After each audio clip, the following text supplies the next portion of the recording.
Great. Well, welcome here. Good morning. How, did everybody like what we heard over there in the other room? Everybody show up over there? Great. I'm going to begin by having everybody introduce themselves. We'll start off with Phil, Marianne, Mitchell, and DK. Yeah, hi, good morning, everybody. I'm Phil Montgomery, and it's a real pleasure to be here. And that was a great intro from Sean. So speaking of entrepreneurialism, so I've set up and sold 3 companies in my life. I've been in the cybersecurity space, and as well as being an entrepreneur in startups, you can be an entrepreneur in large companies. And I've worked at companies like Citrix, VMware, and funnily enough, Microsoft, where I was the general manager of all their Microsoft security products. Right now, I'm the CMO at Silent Push. We are a cybersecurity threat intelligence startup. And you probably tell from my accent, I'm not from around here. I live here, but I'm from Australia originally. Hi, everyone. My name is Marianne, and I've been leading engineering teams here in the Bay Area for the last 15 years. I helped take New Relic IPO, and then I grew the team at MindBody. In SF, we went from 7 to 50 engineers while maintaining a ratio of 55% women engineers. And then every single woman that we hired, we ended up promoting. So I've been the only woman in the room my entire career. So I've dedicated the entirety of my career to help bridge the gender gap in tech. 3 years ago, I started my own company, Upward Recruiting, to help companies hire more women engineers. And then that company grew really fast, and I wanted to meet other entrepreneurs. So I would start going to different events, and then I would not meet any other women. So I'm like, well, where are the women founders? I cannot find them. So that's why I decided to start my own community of tech female founders. We've been operating for a few months now. We have 280 startups, all female founded. And our mission this year is very simple, and it's to increase the number of funding going to women. And we're doing that by helping the women build their tech, by connecting them with investor, helping with their fundraising and marketing. So I'm very excited to talk to you today. So we have 2 women on the panel. Is that enough, or do we need more? More? Always more. Always more. Hi, I'm Mitchell Levy, global credibility expert. Ended up losing his phone. I am an executive coach to CEOs of companies between 5 and 100 million, and also an executive coach to other executive coaches. Throughout the day, if I'm around and you're looking for incremental clarity, let's have a conversation. Hi, my name is Daka DK. Just like Phil there, I'm an immigrant. Migrated to the US about 17 years ago. I own an age tech company. What that means is we take care of seniors. I founded this company out of a personal experience that I had with my dad. I have no tech experience. I have no healthcare experience, but I built a health tech company. And Miriam, like you said, female founders, we're badass. So yes, we need more funding. Excited to be here. Excellent. Thank you very much for those introductions. I'm Martin Kirkwood. I'm your moderator today. This is my 3rd startup. It's called Estate Legend. We're making 3D digital twins in the real world. So imagine Zillow meeting Fortnite. We'll launch next year. Should be a lot of fun. Worked in the entertainment industry for many years doing title testing and other things for major motion pictures. I'm going to start this off today by asking a question. So I walked around the audience here and I asked a very specific question. How many people have heard of social proofing? Can I just see a show of hands? How many people have heard of this term before? Okay, that's great. Because even on our panel, we were having a discussion about this beforehand. What is social proofing? Is it a term that we should be using? Yes, here we go. Thank you so much. So social proofing is something that I would like both Phil and Mitchell to address up front, because this is where the discussion began just a few minutes ago. So could you start off, Phil, about what you think of social proofing, your idea of it, and part of the reason why you may have believed that we should talk about it or shouldn't mention or something like that. Okay, so we're better with the sound system. Okay, great. First of all, I'd like to thank the panel for the practical joke. They said, let's all wear Berry. And then they all turn up like this. I mean, come on, guys.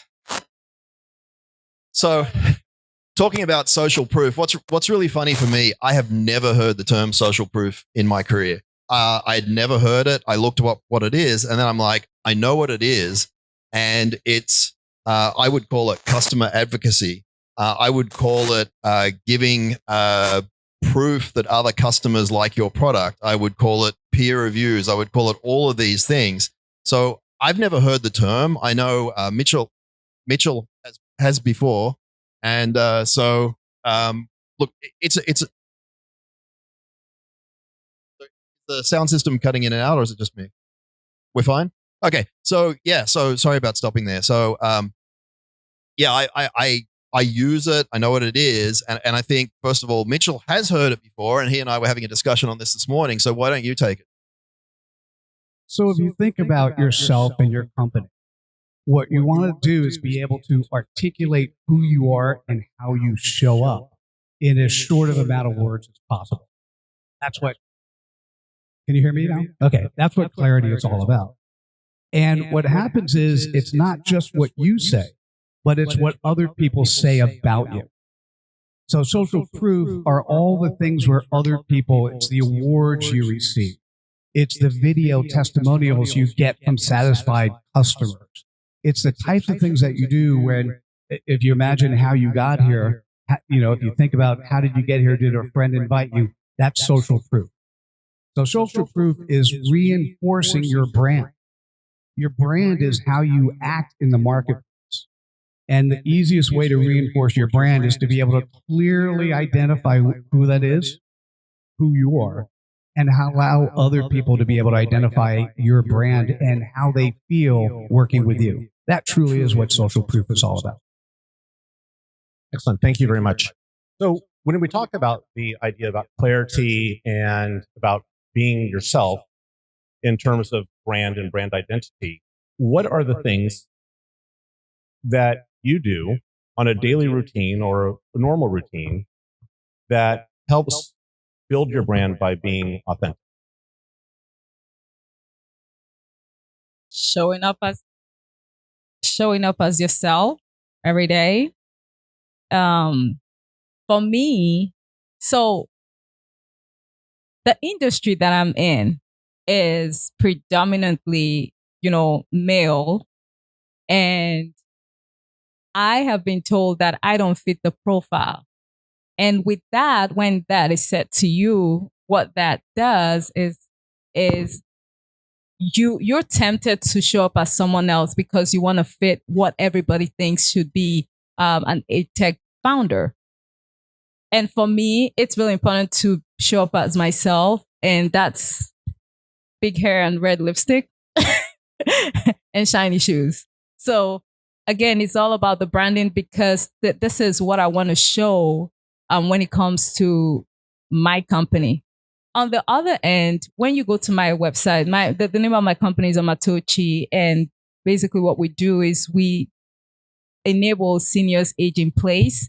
That means we'll help them stay at home so that way they delay their moving to a care facility. For a lot of seniors, they don't have someone to help them, which is why they go into a facility. But what we've seen in this industry is that when you go to a website for seniors, it's clinical. It's like, oh my gosh, this is the last stage of life. But for me, I wanted to celebrate that journey because not everybody gets to be that age. So when you go to our website, when you look at our branding, it's very joyful, it's very vibrant. And again, it's not normal, it's abnormal for the industry, but this is where I wanted to be. And I did that with my branding. By the way, does that make sense? Someone who is looking at the industry, trying to do something different, showing up authentically and delivering an authentic experience. That's what you want. I got a couple head shakes. Anyone want to raise their hand if that makes sense? And can you wear those shoes? No. Yeah, I just wanted to jump in as well. And I really loved how DK said, be yourself. And I was once told when I was meeting the partner of the VC firm, don't wear your hat. I wear a hat to work every day, even in my bedroom. But they said, don't wear the hat. So I wore the hat and they looked at me and they said, why do you wear the hat? And I'm like, well, we're in California and you're wearing a tie. And they're like, well, I like ties. I'm like, therefore, oh, you like hats. That's fine. But it establishes a brand. Being authentic, I think, is super key. This is the way that I dress. in the office, and and it works. And Mitchell's trying to steal my look. So I was talking about that yesterday to someone. Is your brand is like what stand for, right? Like what is your mission? What are your values? And exhibiting those values every single day of your life. So I stand for bridging the gender gap in tech, which means that in order to do that, we women who are seeing success, we need to lift other women up with us. So I go to a lot of events. I do a lot of panels. I try to find every person that I meet. I'm like, okay, well, how could the woman founder in my community benefit from that intro? If I hear about events and I have free tickets, can I share them with them? So it's really living up to what your mission is and what you stand for. And that's what I think authenticity is. Thank you. So when thinking about it, several of us up here work with employees. Mitchell, you do your own thing as an executive coach. I'm curious now, when you think about employees and building companies or advising companies, how do you see building culture as it relates to brand? How do you build brand ambassadors? What do you do when you look at new employees or people that work for the companies that may support the culture and support the brand? So culture, as well as the word authenticity, is one of those words, if you throw it around and you think it's academic, it's not academic. Culture is if you live your brand authentically, those people who work with you understand that culture and live that culture. If not, they potentially were not good hires in the first place. So what's important as a founder is to be able to establish the keys of how this organization is going to work. Do you work on weekends? Do you not work on weekends? Do you work a 80-hour week or a 40-hour week? It almost doesn't matter. What matters is that the culture of service to your customer is the most important thing that you focus on. And if you're focused on who the customer is and servicing that customer, either the pain points they have or the pleasure points they want to reach, and everyone in your organization is focused around playing in the playground where they are delivering and living up to that culture, that changes everything. Which, by the way, if you're hearing those words, that sounds a lot like authenticity. So if they are authentically living in the culture that you've established in your company, you've got a winning combination. And what I will add to that will be, so everybody that comes into my company, the first thing I say to them is, I need you to show up as yourself every day. And that means different things to different people. I believe that when people show up as themselves, they do their best work, right? And sometimes in their careers, they've been told, hey, you should show up a certain way. I'll give an example. I had a director of operations in my company who is very, to other people loud. I'm very loud too, so I didn't think that was anything abnormal. But we got into a meeting with a partner and he was different. So I stopped the meeting and I asked him, did you take are you okay? And he said, yes. And I said, did you get your clean high, which is matcha latte? And he says, yes. And I'm like, what the hell is wrong with you? Why are you acting this way? And he said, I've been told to show up a certain way. And that's what I was doing. I was like, no, please don't do that because that's not what this represents. I want everybody to show up because we're humans first, right? That's what culture is. So being able to establish that, making sure that everybody in my company lives that. Yeah. So for me, culture is not necessarily about my company, but it's about the culture in Silicon Valley. For so long, Silicon Valley has been dominated by men. So now we need to figure out, in order to increase the number of funding going to women, we need to change the culture in Silicon Valley. And how do you do it? That means that you start changing the face of tech. So when every single one of you think about what a founder is, they think about me and they think about her. And we are doing that in multiple ways. So we host a lot of events. And in the events that we host, we bring women to the forefront of it. But most importantly, we also need you, our men ally, to also put women on panels. So next time you're going to an event and you see that the panel, there's no woman on the panel, speak up and introduce them to other women. If you have the opportunity to invest in women, invest in women. We need every single one of you to start changing the culture so that the face of tech becomes both men and women. So that's what, for me, culture is. I personally, through my own experiences, I just want to say this. I have not had a company where women were not in leadership, or just That's people amazing. in general, because we need different perspectives to understand what's taking place and to address our multiple customers, no matter which customer base that is. So with this, I'm going to ask a very much larger open question here, which I just from hearing everybody, I really wanted to hear this. How did you build your brand? How did you get to the place where you are within your own company or within yourselves with the company you're working with right now? How did you do it? What did you start off with? What did you think it was? And Phil, I'm going to start with you. Well, wow, that's a great question. I think first of all, I could give you many stories between startups and large companies, but I'll go back to what we all talked about earlier. Think about what the purpose of a brand is. I mean, you're trying to identify yourself or your organization with a set of values. And I think the early advice to be authentic. And I can remember early in my career dressing a certain way, because I thought that's what VPs wore, or that's what CEOs wore. That's what you did. And then at a certain point, I actually found when I started being myself, I had more success. So as Oscar Wilde said, be yourself because everybody else is already taken. And I think that's a really key point, and I've had people tell me all the way through, you can't dress that way. You can't do this. You can't do that. I'm like, why not? I've heard people tell me, going back to DK's point, is I've had people tell me, you're not getting excited and ranting and raving in meetings. I'm like, no, I'm not, because I'm chilled. It doesn't mean I'm not concerned. This is my concern face. They didn't really get it. And yes, I have a sense of humor. And I'm like, you can also bring your sense of humor. But, all I can say is it does go back to being authentic, because the other thing is, if you're just like everybody else, how are you going to stand out? And remember, that's ultimately the goal of marketing. And that's the goal of your organization. You want to be noticed. And I'm going to finish up on a little story. Like, I went to the RSA show, it's the largest cybersecurity show in the world. And I was being stopped every few meters by people who recognized me. Hey, Phil, how's it going? And they said, we just saw the hat. Okay. So they saw the hat and, they knew it was me. So it works for me. So on my end, I started building my brand on social a few months ago.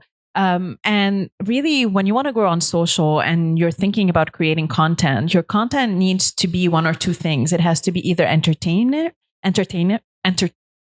or it has to be educational. So then I try to figure out, well, I want to try to bridge the funding gap and the gender gap in tech for women founders. What do founders care about?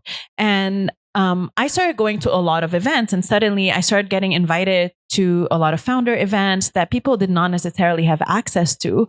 So I figured out that the way that I would be valuable and useful for founders is to start reporting on all the founder and VC events happening every week. And that really grew my social media brand very fast. So I went from maybe 2,000 followers to over 10,000 followers in a short period of time. Now my newsletter is shared with 20, every event list is shared over 20,000 times. So that's how I started building my brand.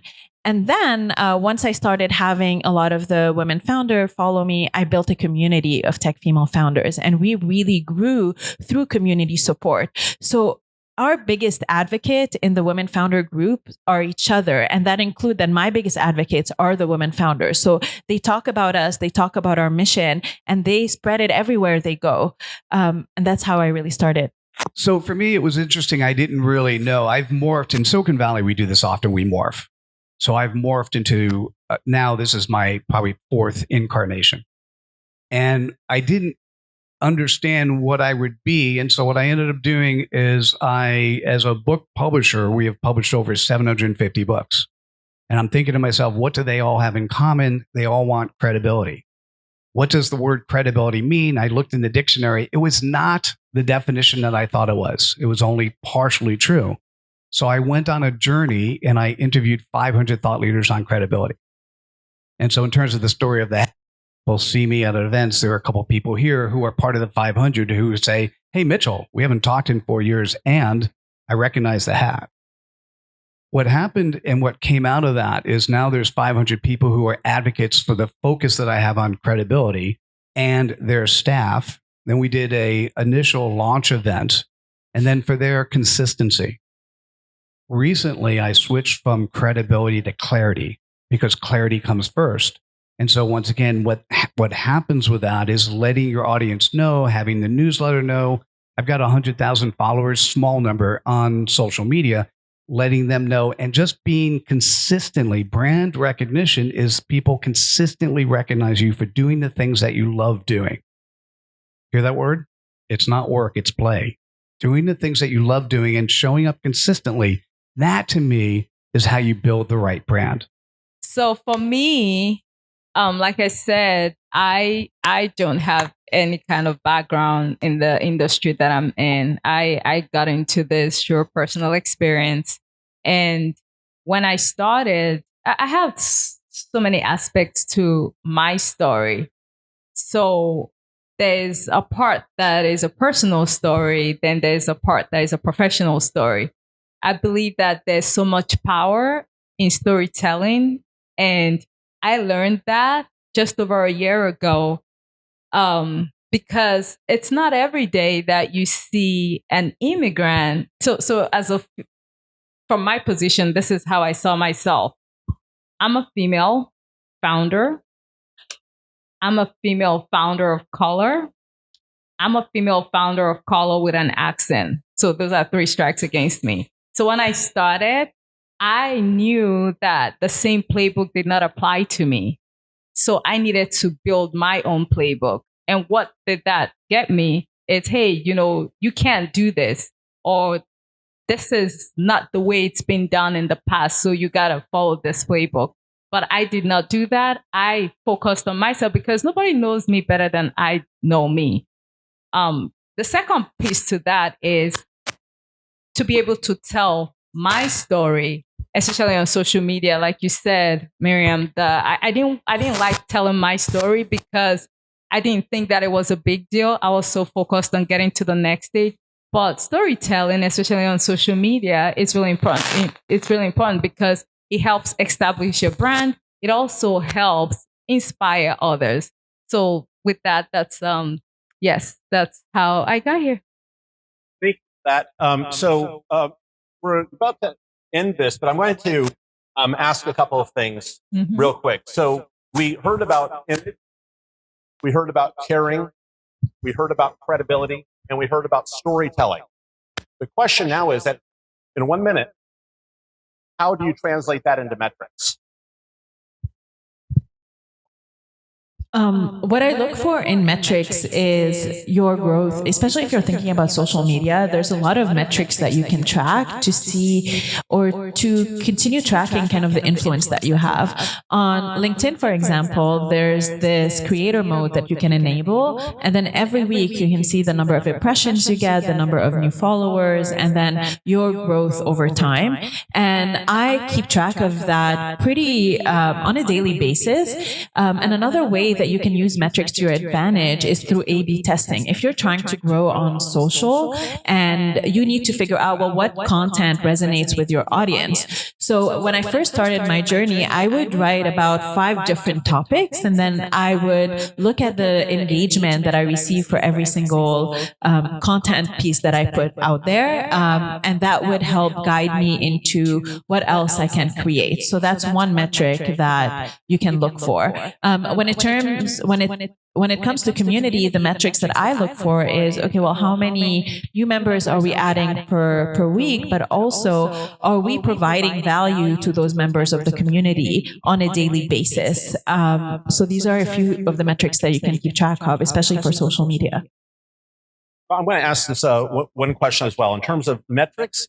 And also, since we're now really wrapping up, what do you want to leave the audience with in terms of impact, Bill? Two things at once. So I'll answer it really quickly. In terms of metrics, I'm an essentialist. One of the greatest business books ever written is Essentialism by Greg McKeon. No association, apart from Mitchell's books. They're fantastic. What are the fewer things that you can get? And I'm going to be honest, in a business, it's going to come down to revenue. Ultimately, are you driving revenue? Is that the behavior that you want? And I would also say from a marketing point of view, everything that Marianne said makes total sense. That's exactly what I track. I think NPS is net promoter score is something you can track long term to see how the community attitudes towards your organization changes. And you want me to now go on to what I want everybody to leave with? Okay, well, you're seeing it live. Okay, so let's do this live. What I'd like everybody to leave with, I think we've talked about a lot of things. What I'd like you to leave with is that you've got 5 very different people up here, but we're all passionate about what we do. And if there's one thing, we haven't talked about this, but I noticed it in all the panelists. Look, I love what I do. I'm passionate about it. If you want to succeed, it doesn't matter what you're doing, whether it's a startup, whether it's business, whether it's a hobby. If you're passionate about it, you're going to succeed more than you're not. I know that makes sense, but let your passion shine through in business. We talked about authenticity. So I would say to be authentic, let your passion show through. And Mitchell, I'm just going to ask you and DK just to talk about what you like. So, first of all, when DK said she had 3 strikes against her, I think those are 3 pluses against her. Don't you guys agree? Yes. Okay. So, what I want to do is tell you something that's different than what most people will tell you. And that is, if you have clarity, it's the clarity of who you serve. If you know who you serve, then the metrics you want to measure are in relation to who you serve. If you serve an audience of 5, it's easier to measure. Bigger is better. If you measure what your audience cares about. So for instance, if you think about what Phil said, he mentioned NPS, Net Promoter Score. Typically that's used by large corporations, and because he does a security firm, he often deals with, that's his audience he plays with. So in the audience that you deal with, what's important? I would imagine with DK, what would be important is just pure customer satisfaction. That the people who are coming in the door, who are the children who are helping their parents age out, that the children are happy. That would be a metric I'd be thinking about. So in your world, who do you focus on? And then you put the metrics around it, and large social media scores, all that stuff. Unless that's your metric, that's not as important as making sure you satisfy your actual customer base. And for me, metrics is impact. So, short answer, we went from 10, 15 clients to over 1,500 in 3 months. That is metrics. And that is impact. Wow, that is awesome. Well, first of all, I want to thank the panelists up here for a great discussion on building brand social proofing and authenticity and culture. When we're done here, please find the panelists, talk to them, find them, and I want to thank everybody up here. I thank you for attending here today. Thank you. Can we do once?